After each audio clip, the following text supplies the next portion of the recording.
Hello, this is Chris Wilson with the University of Winters, and today I have one of our top trainers within our company, Pam Lawson, with us. How you doing, Pam? Good, glad to be here.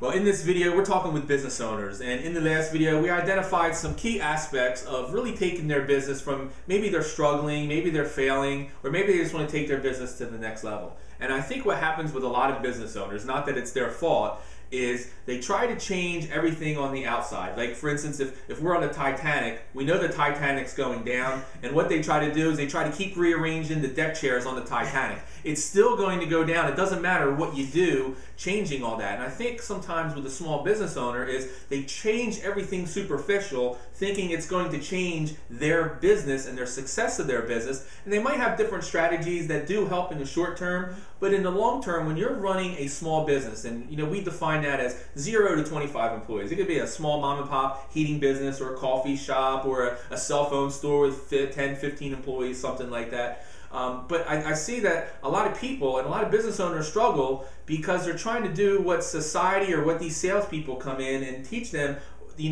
what they need to do just to create more business. But really, and wouldn't you agree that what really runs that business are people? Absolutely, and if you don't have the people on board with you, I think when you own a business, you know what you want to accomplish. You know what your bottom line is. You know who your customers are. You know your products. You know what you want to sell.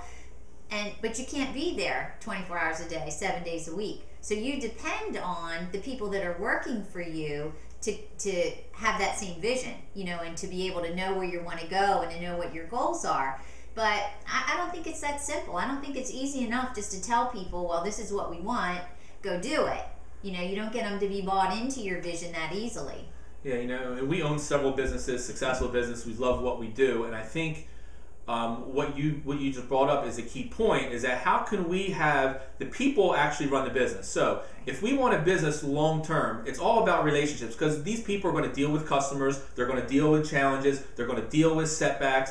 And what we have to understand as business owners is when we start a business, we have dreams, goals, and aspirations. Right. We know where we want this company to go. And when we hire employees on, they also have dreams, goals, and aspirations. But really, I think a lot of the business owners don't really care about that, and they don't really find out what they are. They assume that that person just wants a job and they're going to work as hard as they can. And I think at the same time, some of these business owners think that if you're the employee, you're going to take as much ownership in my business as I do the owner. Do you think? I think you're right. I think that's what owners, I think that's what they think, and they're really off the mark. And I think a lot of times that's why you struggle so much, with keeping good employees and keeping people working for you that are going to work as hard as you do, or as hard as you want them to do. And I think there's some very simple things that you can do for your people to turn that around. Yeah, and I think that, as a business owner, if you're just hiring people, expecting to get good people, I think if you get a good person, I really believe it's just dumb luck. That they come in and they maybe, I think what happens is they form a relationship with you, and that's where it starts. They form a strong relation with you, they respect you, you have integrity or whatever, and then that turns into a good employee. Right. So now, let's transition. What can a business owner really do to increase their business? I truly believe when we look at our businesses, when we deal with all these business owners, that it's not an overnight fix. Yeah. And I think a lot of times that's what they're exposed to. You come in here, you just do the social media, man, it's an overnight fix. Or you did this marketing in the yellow pages and it's an overnight fix. And I think a business owner sometimes gets caught into the overnight fix. And sometimes what is sitting right there in front of them that can make their business improve really in a matter of months just never gets addressed because they just don't see it, and all the stuff coming to them never addresses that themselves. You got people that are just trying to sell stuff to the small business owner, and I think sometimes that's where the small business owner gets numb and kind of gets confused. Well, where do I spend my money? This person says this person says this, and then you kind of get confused and you kind of forget what really your business is about, and that's about people. It's about people, and if business owners think about the wealth, I don't know the word I'm looking for, but the people that are working for you are a valuable resource for you. I mean, we all know that word of mouth marketing is the best. Whether it's through social media, whether it's through go to this website, whether it's, you see people that and you're just spreading the word. Word of mouth marketing is probably the most, where you'll get the most loyal customer. And where's that going to come from? Well, it might be from some of your customers that do business with you, but it's also going to come from your employees. If those employees, if you treat them right, if you invest in them, if you build relationships with them, if you show them that you care about them, they're going to work a lot harder for you, and they're going to tell people about your business, and they're going to help you gather customers. You just said something that I want to go back to, because I think as business owners listen to it, they just assumed, and I don't think they really understand what you just said. If you treat people right, then they're going to be loyal to you. Yes, I agree with that. If you treat people right, they're going to be loyal to you, they'll work harder. But does that mean that they're better equipped with overcoming challenges? Does that mean they're better equipped with some skill sets personally that they're going to make your business better? Not automatically. Not automatically. Not automatically. See, I think if we look at this scenario, if I own a business and Pam's my employee, if I want Pam to care enough for my business like I do, I'm not going to give her ownership in my business, okay? And that's really instantly, if I want her to care about it, that's what I have to do. I have to give her ownership. So if I want that to happen overnight, that's what has to be done. But if I want Pam to care about my business as much as I do, I have to care about Pam more than I do my business. Now that might initially sound kind of crazy to a business owner, but in the long run, that's what you have to do. I have to find out what Pam's goals are in life. Why is she coming to work? And that's the question you got to ask. Pam, why are you coming to work for me? Why do you want to work for me? And they might say a paycheck or this. Well, what do you want to do with that money? Where do you want to go in life? And see, you as a business owner need to sit down and figure out this with Pam, because now you want to build a scenario and an atmosphere where coming to work for me helps Pam reach her goals, and I care about her goals, I know about her goals, and I put together incentive programs within that to help her reach her goals. And then over time, if I can help Pam become better, if I can help her improve her self-image on what she thinks she can achieve. Maybe she comes and she's working for me and she only thinks that this is all she can do. Well, maybe I can give her some belief in herself. Maybe there's skills that I see in her that she doesn't see in herself. How do I, as a business owner, bring that out in her? The only way is I can make her better, give her better self-esteem, better confidence, a better attitude. How many employees come to your business with a poor attitude and carry that poor attitude? They have a poor attitude, maybe not about your work, but they have a poor attitude about the rest of their life. Right. I mean, these are all challenges that you have to deal with. What if they have a poor attitude? Now they're dealing with your customers. If Pam is not equipped mentally to be the best person she can be, to have a positive attitude, to have a belief system, to overcome challenges and all that, if I can make her better, and I can invest in that, wouldn't she in turn want to make my company better? If she knows that I care about more for her goals, then won't she care about my goals? Because how does it feel, Pam, when someone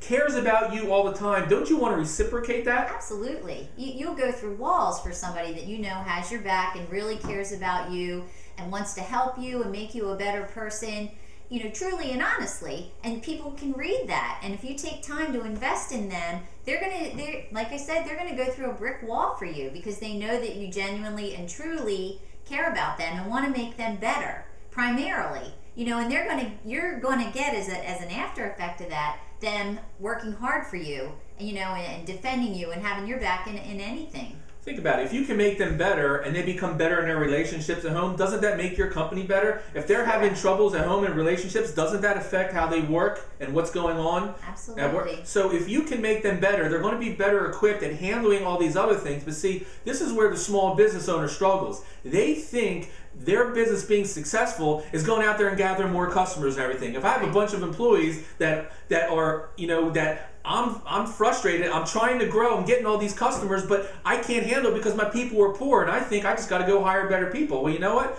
Yeah, you got to hire better people that are better, but how do you know in just an interview process that someone's actually better, that they actually care about your business as much as you? And if you hired somebody to start with, you saw something in them that you liked. I mean, I'm sure if you're a small business owner, you're just not going to hire every Tom, Dick, or Harry that applies for a job, because heaven knows, there's a lot of people looking for work. You chose that person because you saw something in them that you liked. Now, why would you not want to invest some time in them and make them a better person? I think if you're a business owner, you have a heart for people. I mean, you want to have a successful business, obviously, and you want to, be successful, but you're going to be responsible for the welfare of a lot of people. I mean, the people come to work for you because they also need money, and they need a job, and there's something about you that they liked and they wanted to come to work for you.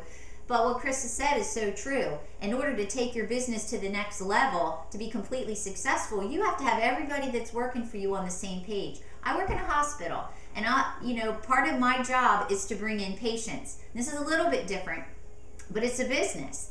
And if I bring in patients from all these outside hospitals, because of the service that, the purpose of our hospital provides, but we have mean people that work there, or nasty people that work there. The nurses, don't answer the call bells, or somebody's short with them, or whatever. They're not going to want to come back.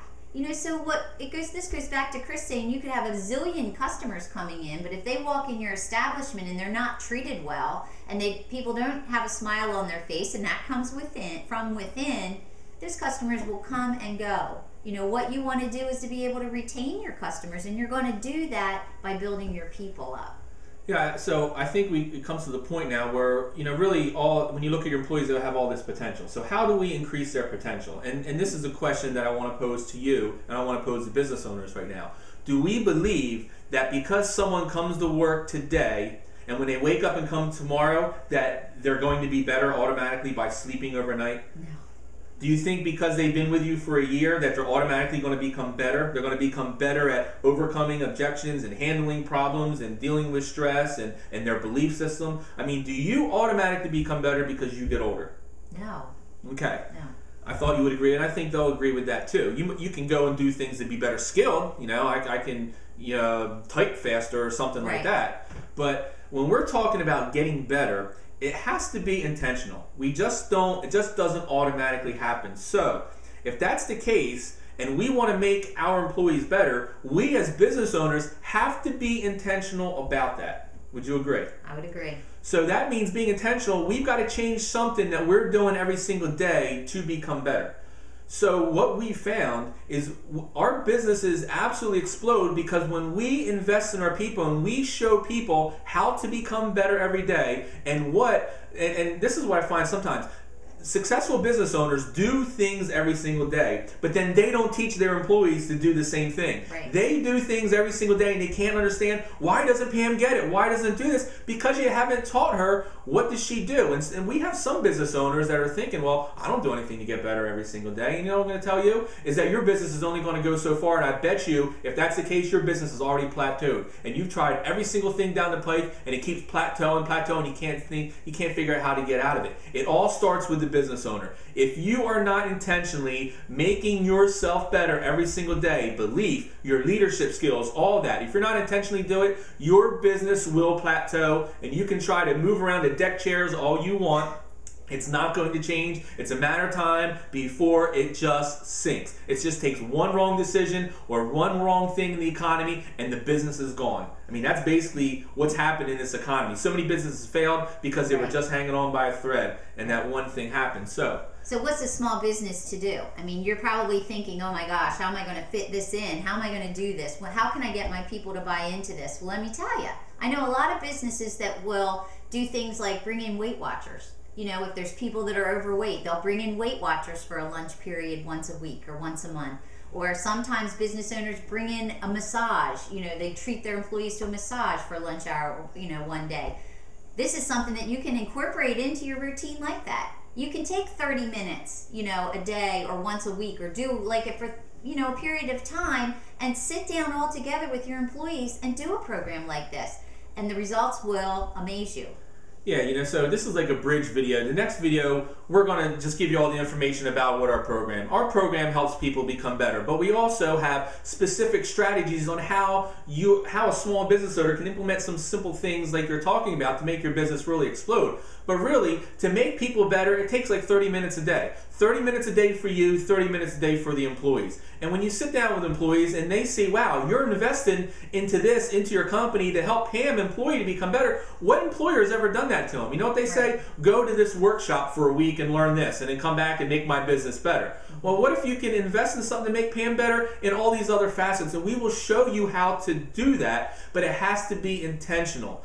So until you grasp the fact that until you harvest success into your people and teach those, you're not going to reap the benefits from it. Your business is never going to go to the next plateau. You're always going to be struggling. You're always going to be trying all these outside things, and it's just going to be very, very difficult. Like I said, it comes down to dumb luck sometimes why business owners succeed. They get lucky that they find employees that work for as little or as much as they work for, and they care a lot about their business because that's the type of person they are. And if you're rolling the dice, that is a gamble. Many people roll the dice and they go through a whole career and fail business and they never get that employee. What if you never get that employee?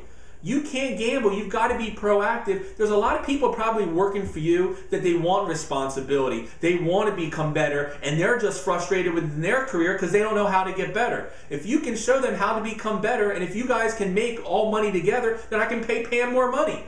Doesn't it make sense? I mean, it's all a cyclical cycle. So at this point, I think we talked about what we wanted to talk about. Intentional growth with your people is the #1 place you should be investing in your business. It's not the only place, but I'll tell you what, if I had funds, it's the #1 place my funds go, and whatever's left over, then I figure out the places on the Titanic where I can, move those chairs around and get, and get the life preserver, or something like that, rather than dealing with a chair. So Pam, I want to thank you for taking time out of your busy schedule. I appreciate it. And that concludes our video. We can't wait to talk to you on the next video. My name is Chris Wilson with the University of Winners. Have a great day.